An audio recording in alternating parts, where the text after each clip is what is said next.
Hello, I'm Chris Williams from Read Comics, They're Bad For You. Or if you're on my BitChute channel, Comic Freak. Today we're going to be reviewing X-Men Grand Design, Issue 1.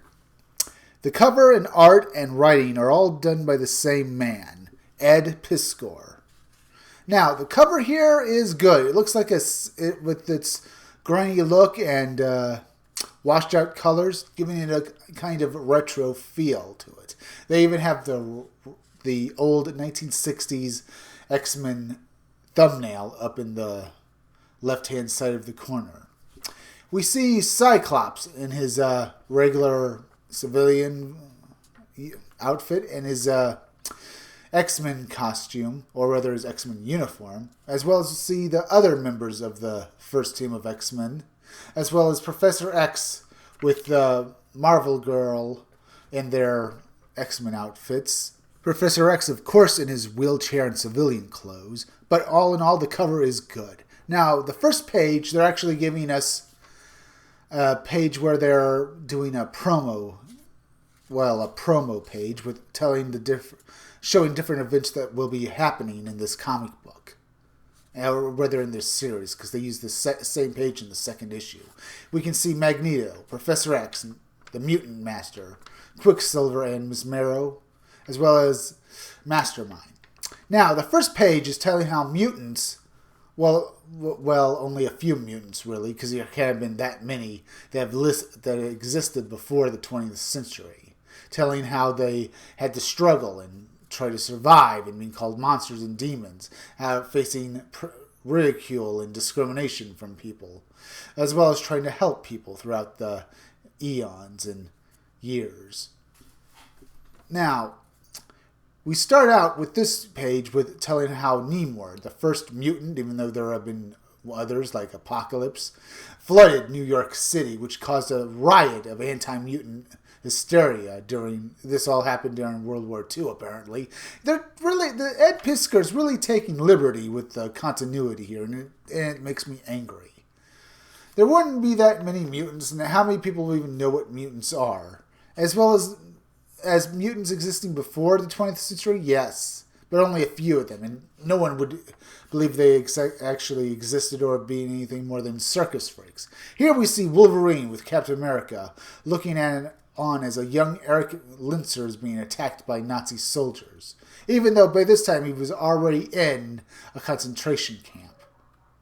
Now, the artwork here by Ed Piskor is good. I'm really enjoying the retro feel of it. But this story, the writing, it just seems to come off as wrong. Here we can see another error in continuity as Magneto uses Captain America's shield to take out all of the Nazis, even though Magneto's power has no effect on Captain America's shield. At least that's part of the lore and stuff. So he shouldn't be able to manipulate it. He should be using pieces of metal to crush the Nazis that are around him, not using Captain America's shield.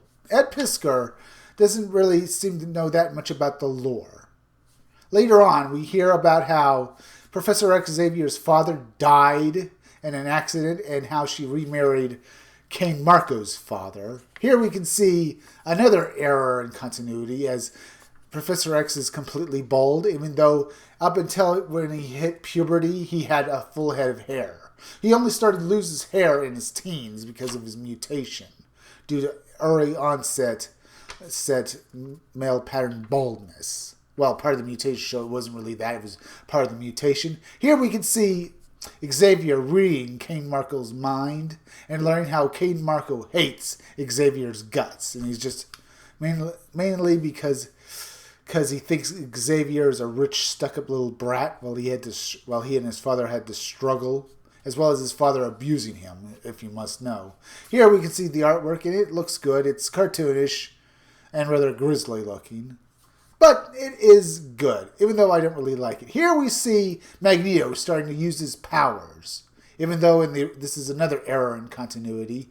Even though he bends the iron bars and escapes with his girlfriend, who will be his wife Magna, he's leaving all those other people inside the Nazi camp, even though he could quite obviously kill everybody there. Okay, he's apparently establishing that he's not all that powerful, so he can only escape with Magda. Even though he's strong enough to bend the bar. Here we come to the part where we learn King Marco ended up accidentally setting fire to the Xavier mansion, causing the death of his own father as well as his mother. Even though in the original comic book, his father sacrificed himself to save both of him and Charles Xavier. Charles Xavier doesn't really care about King Marco at this point because he's read his mind and learned he caused the fire. King Marco did survive, but at this point we're almost led to believe that King Marco is now dead. And I have to say, the story is just really taking liberties with continuity. Years pass and Xavier meets his first evil mutant when he runs into Aurora Monroe, who will be his future X-Men Storm. He reads her mind and finds out she's being controlled, and he can hear a voice in her head talking directly through her to him. And he asks, "What are you doing to this child?" And he says, "The rat has served its purpose. It has brought you to me, Xavier." And we see the Shadow King. And they begin to fight. Shadow King thinks Xavier is a threat to him. Probably because he read his mind and knew that he'd oppose him. So they begin to fight mentally on the psychic plane. And the battle is fearsome and horrific. And we end up seeing Xavier with his eyes bloodshot, summing up all his effort and killing Amriel Farok, the Shadow King. And of course, Shadow King is still alive. He was able to abandon his body and live as a ghost on the astral plane.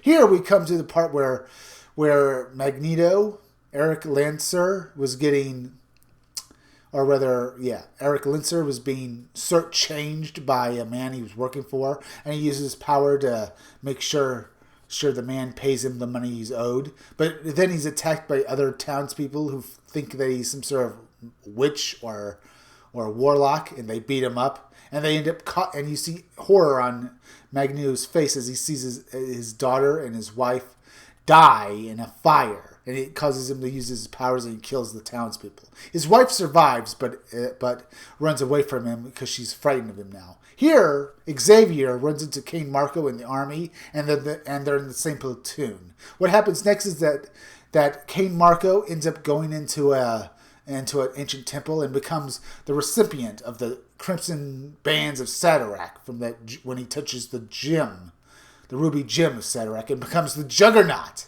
More years pass, and Xavier meets Jean Grey, who's in a coma after she tried to help her friend who died, and she was able to comfort her in her last moments, making sure that her friend could pass on in peace, but leaving her in a coma.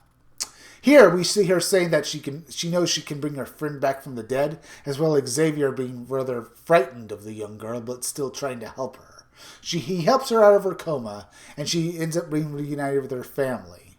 He notes her down as a possible candidate to join the X-Men. Here we see Cyclops, who hallucinates, ending up killing someone when the guy takes his glasses away. What happens is that Mr. Sinister caused an illusion inside Scott Summers' mind so he could drive him out of school and get him homeless, so he could pick him up and then brainwash him to put him in his service. Here we see Cyclops wandering through the woods. He's eventually picked up by Jack of Diamonds, and Jack of Diamonds tries to use Scott Summers to help him increase his power, but Jack of Diamonds dies in the effort. Xavier, of course, saves Scott Summers from this, and he reads Scott Summers' mind, and he sees a shadow of Mr. Sinister in Scott's mind. He sees the manipulations that Mr. Sinister has done to young Scott Summers. And I have to say, this is really good. And this is where we'll end off today. We see a last part where Xavier is talking to Mortimer Taggart, who's also who after the call ends up talking to Legion, David Haller, who says he heard his father there. And of course we see the Multiple Man as well.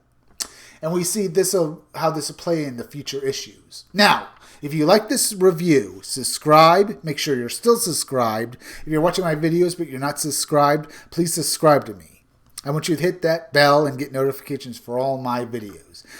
I also want you to hit that like button and leave some comments down below. And if you're watching this on my BitChute channel, Comic Freak, please subscribe there too. And if you're watching this on YouTube, go to BitChute and subscribe to Comic Freak. Now, keep checking back in future videos for more information on my own upcoming independent comic book, Scumdogs. I'll be back again tomorrow with another review or video. Bye.